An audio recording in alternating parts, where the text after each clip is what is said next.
The calendar flips to January 1986, and wrestling's main event stands loud and proud on the newsstand, all glossy muscle, swagger, and chaos wrapped in bold yellow headlines. The cover alone says it all. Brutus, Beefcake, and Greg Valentine sneer in tandem, the dream team that has every tag division in the country trembling. Inside, this 64-page time capsule unfolds like a museum of the sport's loudest decade. Heroes, villains, and the fans who believed every word. The editor's corner opens the issue on a sober note. George Napolitano, photographer, historian, and lifelong defender of wrestling journalism, writes with a heavy heart about the death of Jay Youngblood. He remembers the man behind the legend. Jay's tag runs with Ricky Steamboat, the unforgettable chemistry with his brother Mark, the fire, the pride, and the tragedy of a man lost too young. Napolitano closes the column not with sentiment, but with quiet resolve. The wrestling world goes on, he writes, but it will never quite be the same. Flip to letters to the editor, and the 1980s fandom leaps off the page in all its handwritten glory. The tone swings from devotion to defiance. One fan from Knoxville demands that the magazine stop ignoring the Continental Circuit. Another praises the Fabulous Ones as the most underrated tag team alive. A reader from Boston complains that Pro Wrestling USA is too heavy on the AWA and not enough Crockett action. There's even a plea for more Hillbilly Jim coverage, because in '85, that beard was gold. Napolitano's team answers every letter with charm and attitude, part newsroom, part kayfabe court. Then the roundup hits, the section that reads like a dispatch from the front lines of 1,000 ring wars. King Kong Bundy is flattening jobbers and setting his sights on Hulk Hogan's WWF Championship. The Dream Team, Greg Valentine and Brutus Beefcake, have the gold and an entire locker room plotting revenge. Ric Flair is still the man in the NWA, surviving Wahoo McDaniel's fury at Battle of the Belts.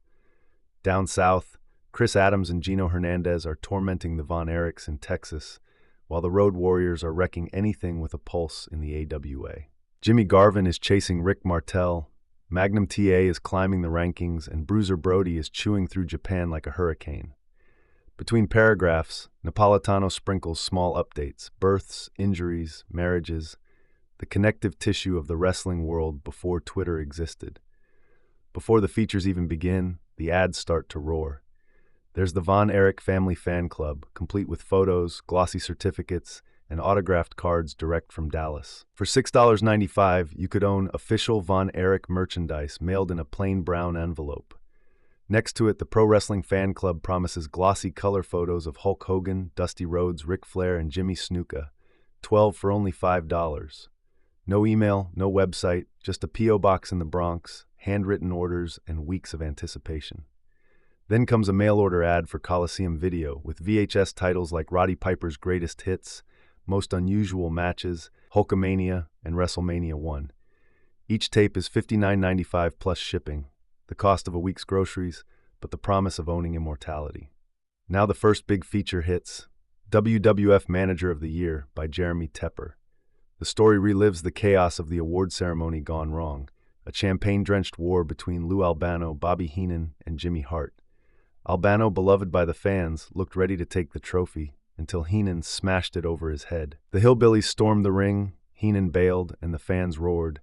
The prose is pure tabloid wrestling journalism, half police report, half pulp novel. It's part slapstick, part blood feud, the essence of WWF storytelling in one absurd brawl. Next comes Brutus Beefcake and Greg Valentine, Dream Team causing nightmares. Mike Edison writes like he's chronicling a mob empire, Johnny Valiant pulling the strings, Brutus as the narcissist, and Valentine as the cold technician.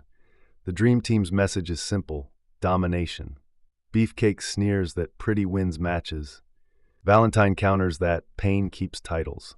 Edison captures it all, the arrogance, the chemistry, the menace. It's printed beside a full-page color portrait of Brutus Beefcake, oil-slick hair, sequined robe, and a stare sharp enough to cut glass. George Napolitano follows with Black Bart, Texas tough guy, all grit, dust, and southern pride. Bart, fresh from the Texas Long Riders, now stands as national heavyweight champion. He speaks in blunt truths. No gimmicks, no masks, just pain. Napolitano's lens finds him in full cowboy regalia. Hat, boots, and that grim scowl that made him look born of barbed wire.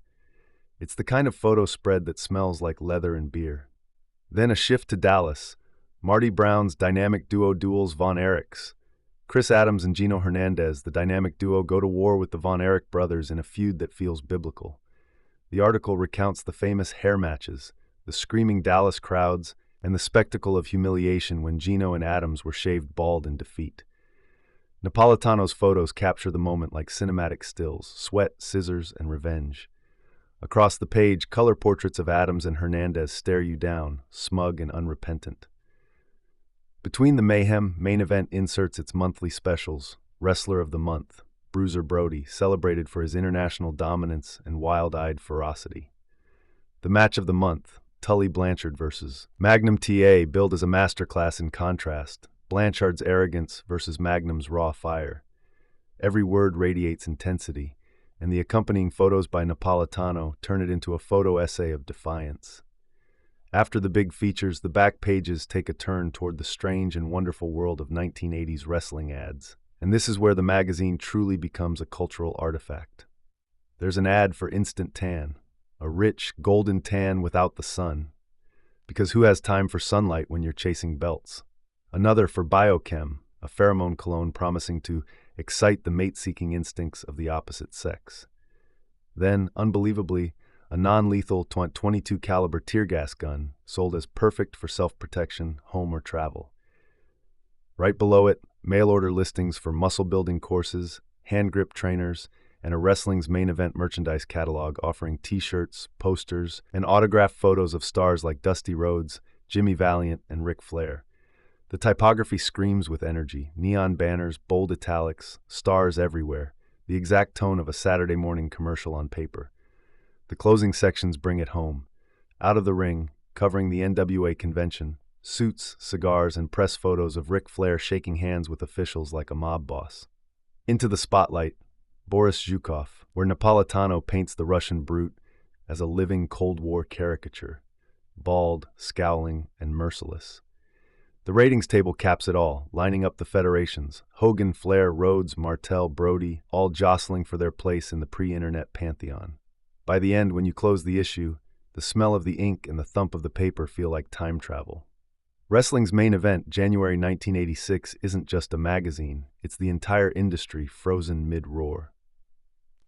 A world where Brutus Beefcake's arrogance sold copies, Black Bart's grit earned respect, and the dynamic duo made Dallas bleed. Where ads sold dreams, fears, and maybe even a can of tear gas, all under the same banner of professional wrestling. This was wrestling at its wildest. This was the golden print era. And this is From the Pages.